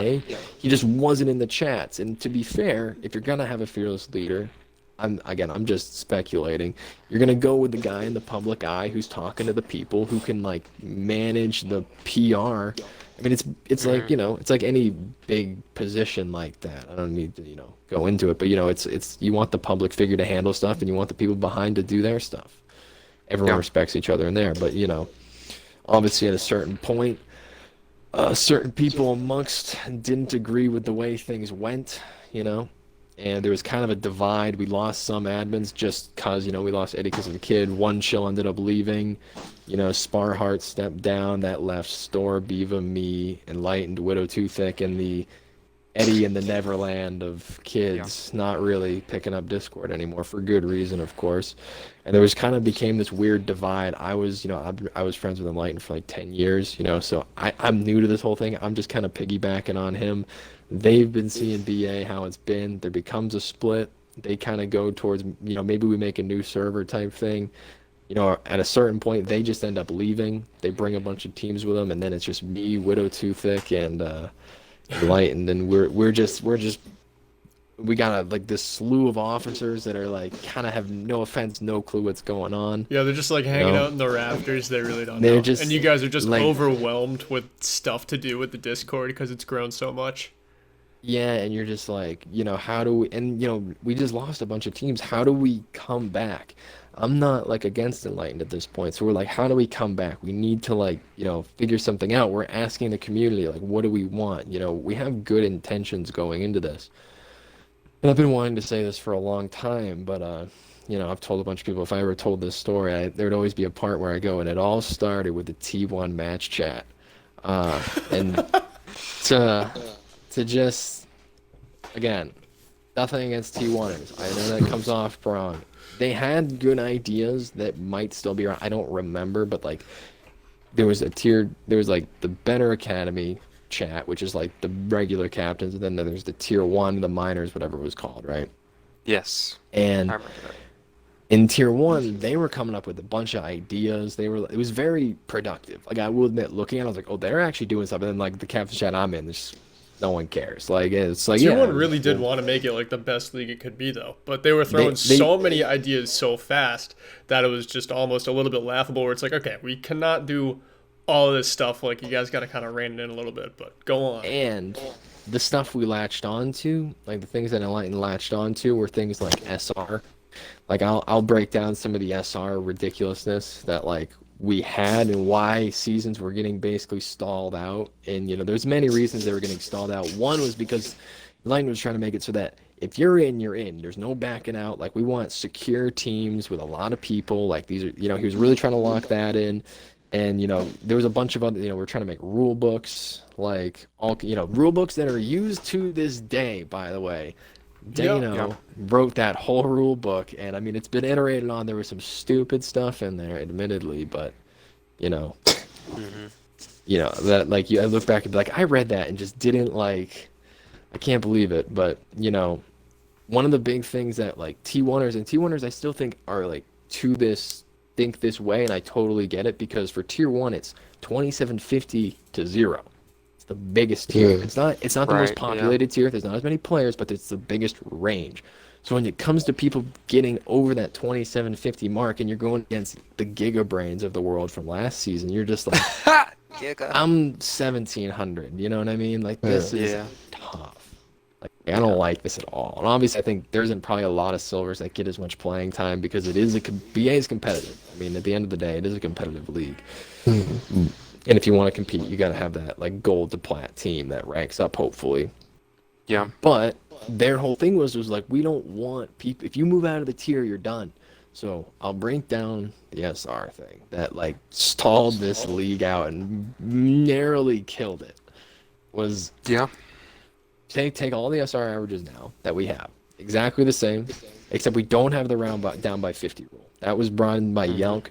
Best thing that ever happened to BA. Yeah, I was gonna ask about that. That's how that came in. It's so good. I remember when Yelk suggested it to me, like, round down by 50. Like, it didn't even make sense in my head. I didn't get it. But it made perfect sense, because you were just like, yes, math is the enemy. It makes it so much math is the less biggest stressful. enemy to Better Academy. If we can just get rid of math, this league is gonna explode. Well, and Berg's biggest point with that round down by 50 thing is, it's like, are you, like, if you're, like, especially for like around the tiers, if you're 32.99, are you really way better than a 32.49? Right. We know how ranked works. Oops, I tripped over a couple wins. We all trip over a bunch of losses. You can trip over a few wins from every now and again. You know what I mean? So it's like, are you really that much better? It gives that little bit of leeway. It just makes it so that, like, if you have a bunch of people that are just like, oh, they got to the higher, I'm at 29.99, 31.72. They're all in that higher end. You just get to round that down a little, kind of singe it up. It makes you it just gives you a lot of things you can look at to make like a better, easier team, and it makes a lot of teams work. Those players are still like a really expensive sign to fit onto an SR average. So it's not like you're gonna have a team fill up with 32.99 players, because the way the average works, you can't do that. You still have to average it back down. Believe me. I feel like it I allows more am inclusivity. Yeah, I feel like it allows more inclusivity to be on the team too. Because is a 32-51 player gonna get play time on a tier 3 team? Right, It's probably just not. not gonna happen. Like there are occasions where it could happen, like obviously, but for the majority of like 32, 51, 52 players, they're not gonna find a spot. Like, Because they also rank down too. You peak Mhm. it, now you're 2,900. Exactly. You That's the know, issue. and people just don't respect you as much. Also, to keep in mind with these SR rules, that's one thing, right? It was like exact SR rules, no round down. That's one thing. Next thing, for the preseason, for the average, whatever SR you are for the season's counted, you locked in, that's locked in. Your average never changes. Can't sign somebody mid-season that would bring you over the average from those seasons. That's all the same. But if, say, mid-season, you ranked up to 32-51, you now cannot play on your tier 2 team. Before the deadline, after the deadline, in playoffs, whenever it happens, you have to move up. That was absolutely Sounds stupid to me. That's Yeah. bananas. Because here's the thing. Yeah, that's A awful. lot of people think out it should there- be that way. Like a lot. Yeah. It's definitely like I- at least like 30% of people are like, yeah, if you Without hit thinking. over the tier limit, yeah, you should move up. And it's like, no. There's way more arguments against that. Like, first off, it's a huge sandbag incentive to just be like, if you rank up, you have to move up. So it's like, okay, you're literally just going to know that rule and be like, I'm at 32-42 SR, so I'm just not going to play comp on this account. And then that sandbagger stays in that tier where if you have it where there's no cap and they can just get to like 3400 SR and still be in that tier 2 spot, then you don't have that sandbagger the next season around. So it weeds everyone out by just being like, yeah, we don't care how high you rank up. You can literally go to like 3800 and play tier 2 as long as your account is legit and you were a tier 2 player during roster signups. Giga is the best example of this. Yeah. Because if you take him, right, and a lot of people are like, no, he like ruined that tier 1 season. He just came in and dominated. And it's like you could argue that, but did we want him in tier 2 this season being a 3500 Reinhardt? Basically, right? Because if he doesn't rank up, if he just sandbags it, like anybody would. Don't think like, oh, I wouldn't sand. If you're on a team that's doing If well, there's one thing I know about console watch, if there's an incentive to sandbag, so many people are going to do it. Cheating anyway, you mean? Like, yeah, cheating anyway. But yeah, I mean, sandbagging, it's like one of the hardest to prove offenses. And everyone can look at an account and be like, that looks like he kind of sandbagged. It's really tough unless you have another account that's like 4200 and you're just like, oh, well, he's not 2600. You know what I mean? Like, but with like Giga, it's like, do we want him to see what he can max out at? And then he skipped a tier. He went tier 1, tier 3, and I don't think he really found a home in tier 3. I actually don't know where he ended up. I thought he might have ended up on Thesis or something. He was on Riot for a bit, but he left. I thought he was on Death. I thought I Death saw at him one on point. Thesis. I saw him on stream. He's play been on for like 3 Thesis different one teams, time. but the point is like, we didn't hold him back in tier 1, and he didn't end up in tier 2, and now like And he would have that dominated. account, he would have dominated tier 2, but like now that account just like isn't something of suspect. Like it's not a problem in the league. We're just like, okay, he gets to dominate this season because he came in, he was like, he's a legitimate account, and he just went through that learning curve of tier 1, shot over tier 2, and then just kind of got his bag, won the championship. But that's kind of what happens. Like, you get the players who have the most upside and they hit their max potential in the season. That's how you win a championship, and that's exactly what Giga did. Yeah.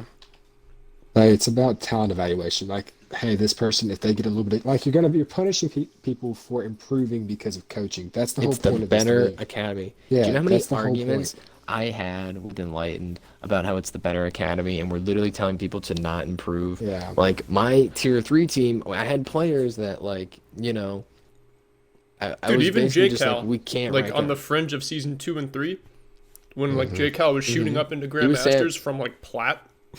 He did sandbag for a little bit. He chilled. He just he got right on the edge. He was literally at 37, like 30, and he literally was like, when does the season start? Like, and like now looking back, like that's a big time sandbag. So it's like, eventually I told him, I was like, just play.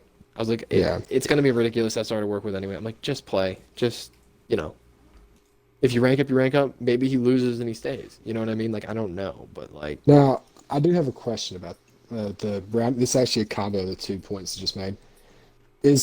Like when they were forced to move up a tier, if they went up 2 or whatever, does that include the 50 SR rounding or no? If you break 3750, you're moving up. You have to. Or was it if you break 3799, you have to move up? I wasn't around. I'm learning as I go. The it was round down rule. 3750. Well, the round back down in the rule day. came in after we were like, there's no more Oh. making people move up anymore. Okay. It was like okay. kind of in the same season intermission where we're like, yeah, we're done with that, and we're making it a little easier for those guys who are barely in a tier, like those 32, 75 players who are just out of tier 2 but aren't going to make a spot on tier 3. We're going to make it a little easier for them, and we're not going to force people to move up, and then we're going to have less sandbaggers. That's kind of how it went. Yeah. Yeah, that makes. Yeah. So how do we get all to here, right? Well, a big part of it was, and Eddie, who obviously had a hand in this, Enlightened which a lot of you at this point probably don't even know Enlightened that well, but I didn't. he was, he was an admin for a while, and he grew to be hated, called himself Hitler. I still. Oh, he go did back weird to, stuff, like, man. He did weird stuff. Yeah. I go Didn't back lead the right way. and like can think about like certain events that happened. There was my light dimmed. It went dark. It's dark now. We're talking about Spooky Neely. Yeah. So it got to the flashlight died. That'll do it. All right. Well, Enlightened. No more baby basically. blues. Yeah, and Enlightened basically. He kind of talked down to everybody. Kind of was like, I'm putting all this work in and no one's giving me anything back. Much different than Eddie, who was like, I would love to give this stream back to you guys. Because I think the thing was the community was just like, well, what are we supposed to do? There's nothing happening here. There's no pugs. There's no league. There's no deadlines or anything. Nothing. Like it's just like, hey, is your team looking good? And like people may or may not get back. I get back. And I remember at a certain point, I just like took people started putting in like their team's SR but no average, and I was just literally taking my calculator, doing all the averages. I'd go into officer chat, which is where we were doing everything, even with admins, because there was only 3 admins, so we might as well just do it to all the officers. And I was putting down like, hey, these are like the issues we're having. Everybody's over this cap. We have to do something with this SR, or like otherwise we're just forcing people to just drop players, and then there's just gonna be players that don't have a home. Like they're gonna have to move up a tier and they don't belong. Like we have to do something because it's not working right now. Even your team as the fearless leader is over the cap right now, and it's a problem. My as an admin is over the cap right now by like 50 SR.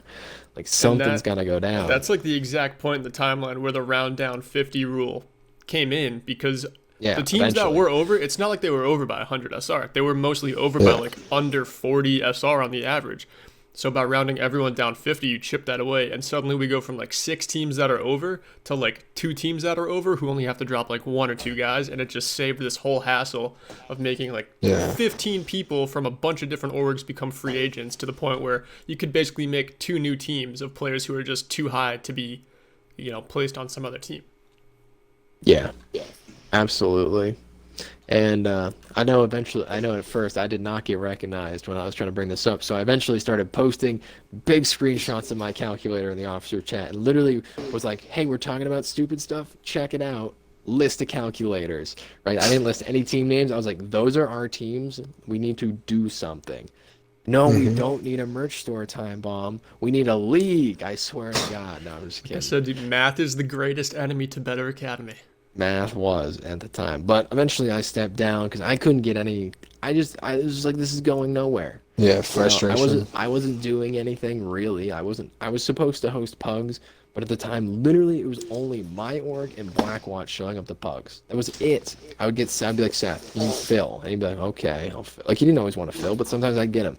I'd like manage to do a pug, and I'm like, why is my tier 3 team and their tier 3 team not just scrimming instead of doing pugs? Like, what am I scheduling? It's almost like a waste of time at that point. It was a gigantic waste. And there was of time. nothing like moving to get the season going, like the actual season. There wasn't like a mock-up of a schedule.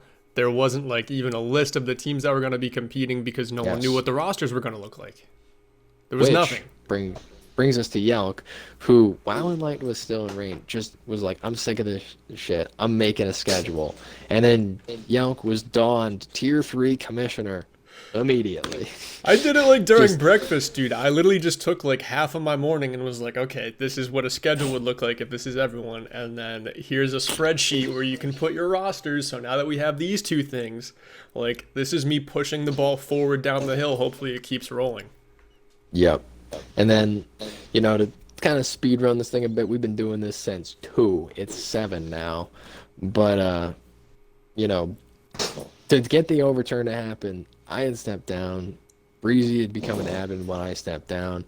Time Bomb was like, I want to save BA. He teams up with Breezy. Eddie randomly checks Discord, and then they have, the big intervention with Nigel. He's holding the gun to the side of BA's head, like, I can end it right now, I swear to God. He was And about then, to pull the they plug on talk the whole him thing, man. He was about to off just the ledge. topple it.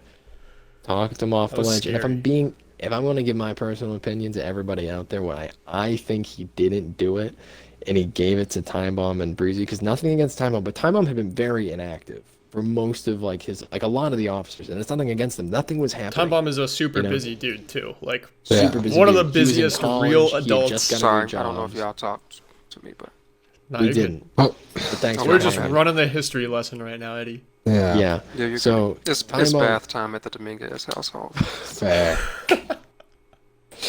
it's a trying time. So anyway, Time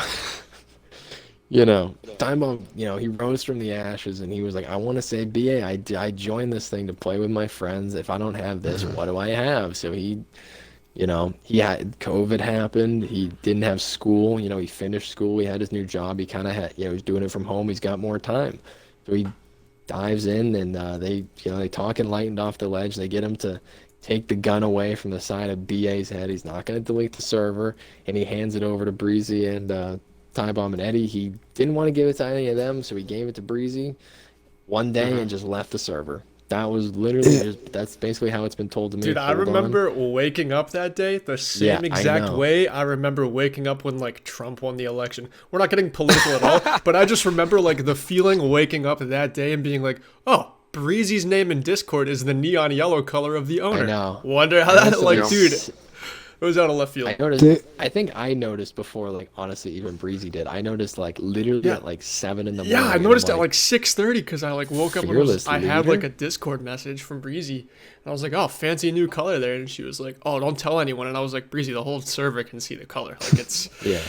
yeah." See, I think I joined either like right at the. I'm pretty sure I joined Yeah. after, but I may have joined right at the end of the Enlightened era, like the day or two before he. Well, gave you missed a Breezy- great week prior to it because it was Dude. it was like a political debate. It was Enlightened versus BA, it's Yeah. like New Hampshire Yeah. versus the state, right? Or like so and so Yeah. versus the state, right? I mean, it was Zach was going in, Yelk was going in. I Yeah, I talked for remember a us little having to bit. convince Zach to stay. Like, Ooh. Yeah. Oh, Zach was And hard I'm to so get to stay glad we too. This did was like a because- big like ideological rift between like a lot of members of BA. And I swear, I swear, I remember an announcement like a day or two after I joined BA that said, and I think Curly was announced. Am I incorrect? Like there was an announcement. You I saying believe Curly? I think so, or not Curly. I apologize. Breezy, I do that Breezy. all the time. Breezy. Yeah, yeah. I mean, the time remember seems right. that. Yeah, and it's just like I had no skin in that game, so I was just like, oh, because I think they were cordial about it with the announcement. I want to say, Well, Enlightened was gone. yeah, He was- yeah, that's what I'm saying. He had, Like, there was no cordial that happened. They were just like, and well, I know I'm we're saying here. like I think the announcement was like it wasn't like BM or anything. Well, If yeah. I'm remembering right.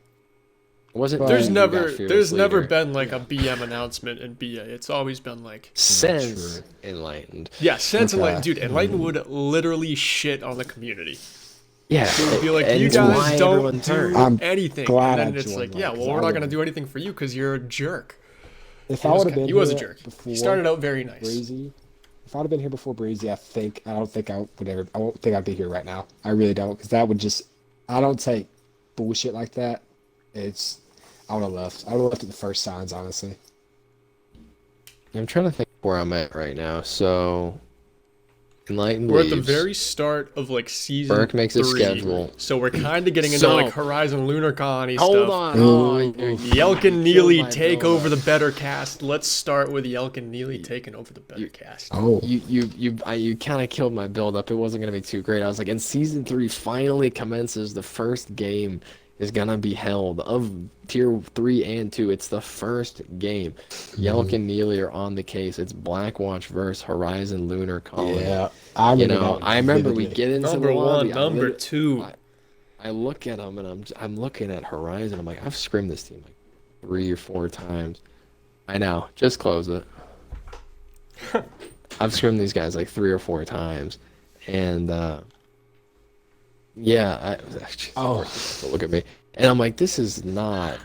This team is like, why is he level 37? What's going on? And there's like 3 of these guys. There was some shaky Yeah. stuff going on. I ask around and I'm like, oh, they're PS4 swaps and they're all vetted. I was like, okay. What does I vetted was like- mean? Yeah, what does vetted mean? I was like, I mean, I was like, I could be a PS4 swap in T1 next season by the looks of it. Like, I don't, doesn't look like much was vetted here. And, you know, but this is where the season 2 learning thing, how I said season 2 is the season of learning. It didn't get transferred because there was not a single admin but Eddie Dominguez that was there, and Eddie was checked out to a certain extent, you know. So these new admins had to learn that there's, you know, they got advice from people like me about like what did happen. 'Cause I was around for a good amount of season 2, but like, you know, eventually you just like, dude, this is the most sus thing I've ever seen. They got pineapple. I forget what Reyce was. I think he was one of them. I don't remember. I've seen, you know, them talk about it on Twitter, but you know, Yeah. the Pong Chimp, Was Alexis, Vitality on Nikki, that team? Vitality. Vitality was Metality was legit. on the tier 2 he was team. legit though. Yeah. I'm pretty sure he got like playing time on the tier 2 team too. So people say like Metality was benched, whoever, dude. Metality totally played on that team. Or he switched to Blackout, if I remember Well, correctly. yeah. After that. I think Well, yeah, he was a after big part HLC of, got like banned, how he got that picked up. kind of turned. I think he might have kind of leaked some stuff once, but not just like he was like, I gotta sell these guys out, you know, in defensive mentality. I think, you know, I don't, you know what I mean. I think it was more like BA was coming down on this because I was looking at this and I was just like, what am I looking at right now? This is ridiculous. Yeah. Like I was like, there's Both no of these way. teams I have was- like under level 50 accounts in the same org, And I'm- and they're carrying their games.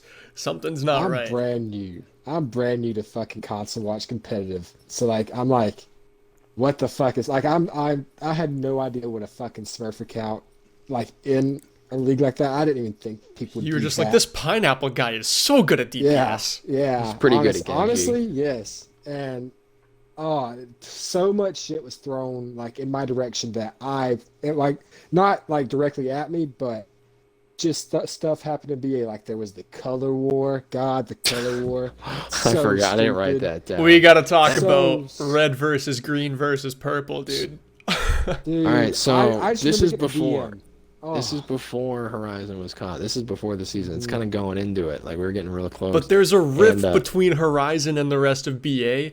Just something's there. There's just a rift, you know? there just is. It's apparent. they were a little- All of BA they- knows that there's this little divide between the Horizon org Yeah. and the rest of BA before the smurfing thing blew up.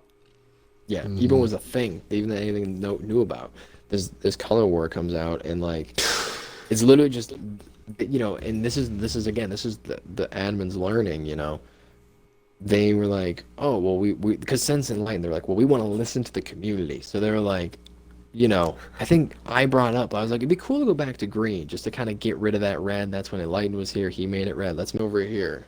I got a DM. I want to say it was a screenshot from who ran Horizon again?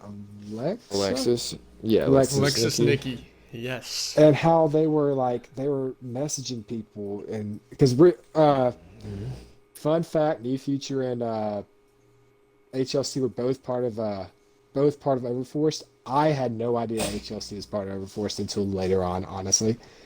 But I got a message that was like, yeah, I think it was Blackout. Yeah, Blackout is trying to bully BA into changing the color or some shit. And I was like, huh, this is stupid, but whatever.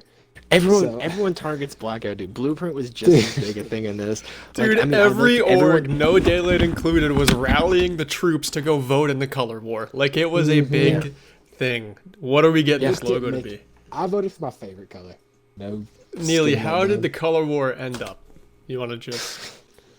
Well, it ended up, and I would hope everyone would like to check. And if you're in the Blueprint Discord, just put the Blueprint color right next to the Better Academy one.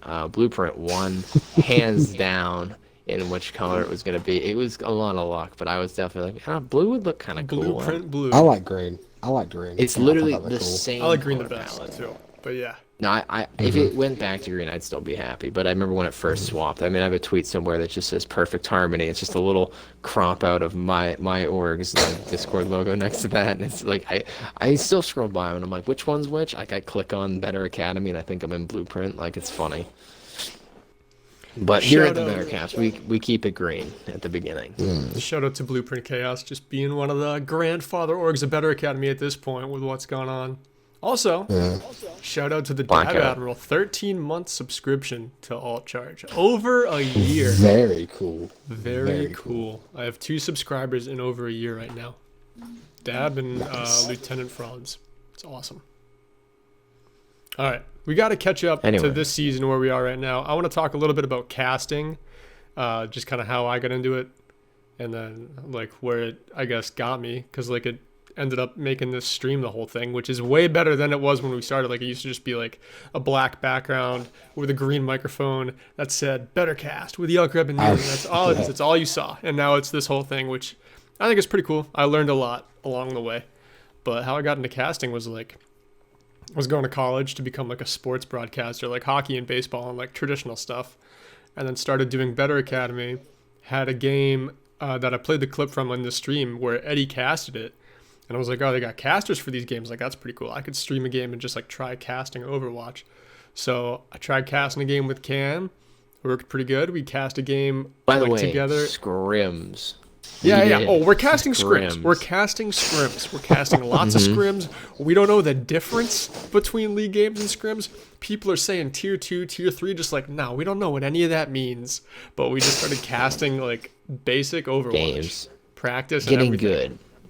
Yeah, just getting better at casting. That's all we were doing, was just like casting to cast. And now we don't do that anymore. We don't just cast get scrims. to do games. Yeah. We don't even cast bad games. You guys are so spoiled. You got like 25 games to choose from each week. Which ones you want to cast? I know. We're casting like open division scrims between 2 basically like pug teams. But that's what got us better, honestly. And it got us better pretty quick because we were doing like 2 or 3 a week and just like we were definitely casting more than we were scrimming.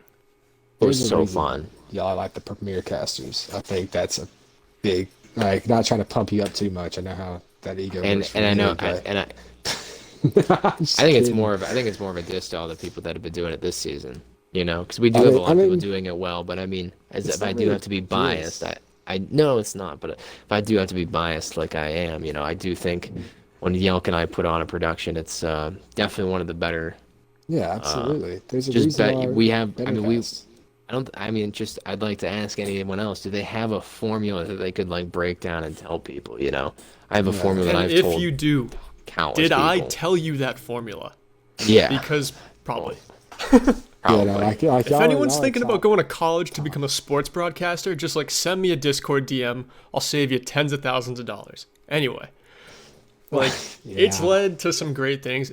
Like I got an Elgato so I could just have better streams, so I could set up some overlays and do some fancier stuff. I learned more about video editing and graphic design and like just casting like these little amateur Overwatch games. Like even scrims led me down this hobby that has like developed some professional interest.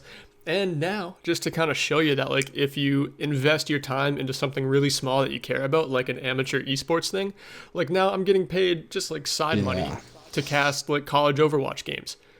People pay me real money to talk into a microphone and cast college Overwatch. Like that is outstanding, and I would not be able to do that without casting Better Academy, league games, scrims, just like, you know, putting the miles on the microphone. That's not a real expression, but that's what I'm talking about. Massive congratulations to you on that, by the way. You have definitely honed your craft. Like, I know how much you've grounded at this casting thing.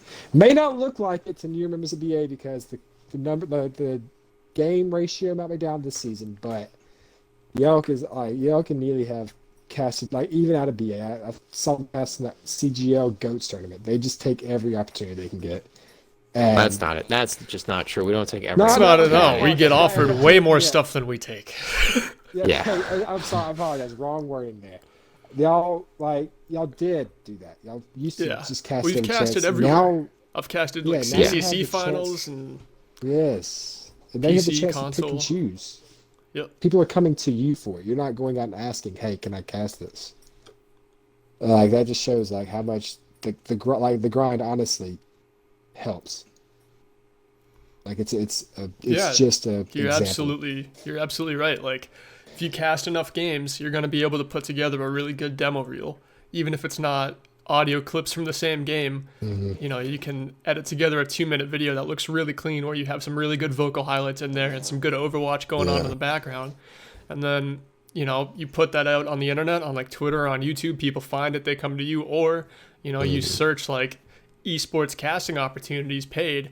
And then you go onto like the Broadcast GG Discord and you start finding these things and you send people your reel and then you get it. But it won't happen unless you put in that early work doing something where you don't get paid. You're casting weird scrims at like 11 p.m. with your buddy after you guys go candlepin bowling, and it's just what you do for a while, and you put up with not getting paid and just having a little bit of fun.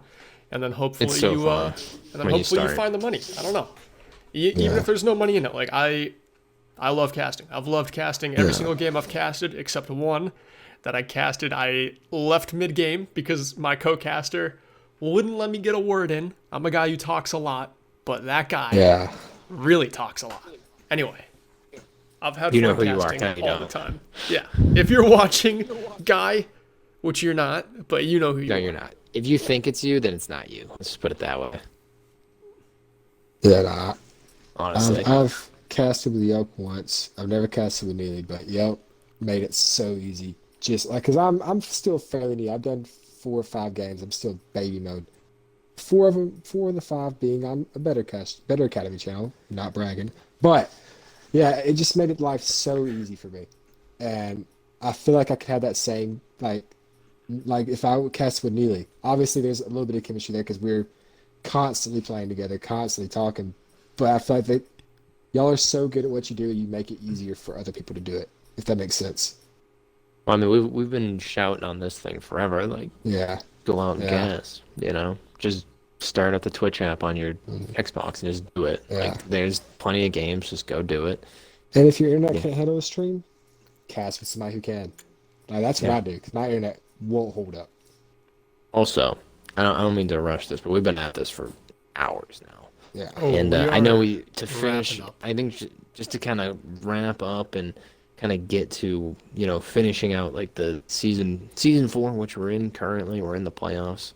Great stuff happening, talking about history. I mean, we don't need to get into all the Smurfs and all that. We've already kind of covered that as it is. But, I think the big debacle and the next learning experience for BA is going to be Tier 4 and how to deal with maybe those egos, those kinds of players. And I think they just got unlucky. If I'm being completely honest, I think they got unlucky. There was a lot of things where, like, there was some stuff where, like, people had forfeits or that they couldn't get erased, so they jumped teams. Like Titans Academy is basically Eclipsers now. I believe Eclipsers is now out. Minos won. And, I think Tier 4 has definitely been the biggest demise of this season. But, I mean, biggest side is they've nailed a lot of Smurfs and a lot of cheaters. And they've really, I think most of the stuff that they got would have gone undetected in a lot of other seasons. And you got to give a lot of credit to all the people in BA currently that are doing a really good job with all that stuff.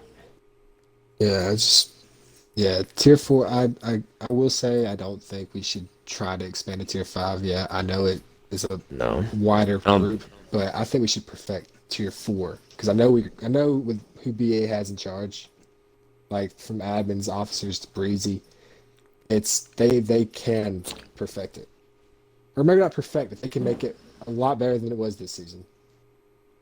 But I think maybe do that before trying to branch out a little more to Tier 5. Yeah, and I think, if they do hone in on tier 4 and kind of not perfect it, but, put a lot more resources into it so tier 4 goes more smoothly, just having a tier 4 hopefully will just keep people who are tier 4 out of other tiers on Smurf accounts. Looking at you, Jewel. Yeah, Jewel, looking at you. Anyway. All right. I think that's going to do it for the Better Academy history lesson. What do you think, guys? I think we did great, honestly. I'm good right here. I'm sure there's some stuff we missed. Honestly, if I missed anything, maybe I'll post it on Twitter or something. Just be like, I don't know. I'll do something. I'll have to get it out some way. But cause I feel like there's something we missed. Like you guys brought up color war, and I was like, that wasn't in my notes anywhere, dude. Oh my god. Like, so I'm sure there's some stuff that I might think about tonight. Who knows? But at Neely_OW on Twitter, at CamNeely66 on Twitch. Console Mafia, enough said. I feel like that's in the times right now.